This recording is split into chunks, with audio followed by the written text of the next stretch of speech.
Du spectacle pour enfants à la traditionnelle librairie. Le festival Livre-et-Mer de Concarneau a donné pour la 30e fois un rendez-vous privilégié avec le monde maritime.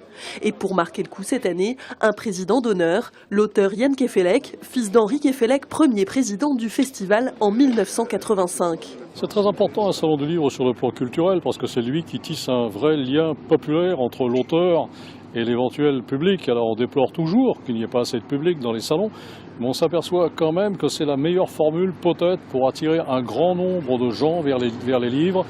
Les gens ayant quelquefois du mal à entrer dans les librairies, qui pour eux sont des temples, sont des églises.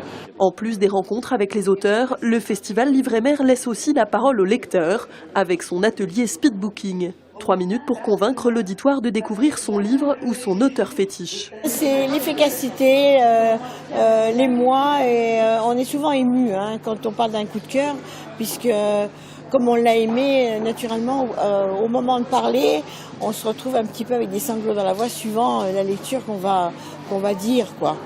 Donc c'est un petit peu impressionnant, mais à la fois c'est une délivrance et puis un plaisir, une passion de raconter ce que l'auteur a bien voulu nous délivrer. Parce que c'est une passion, parce que une de mes premières passions, à part ma fille et mes petits-enfants, c'est la lecture, voilà. Et puis que je trouve ça tellement super de rencontrer aussi les gens. Le bateau de la Marine nationale, la Tétis, était pour l'occasion à Concarneau. Le public a pu découvrir de l'intérieur ce bâtiment d'expérimentation et de guerre des mines.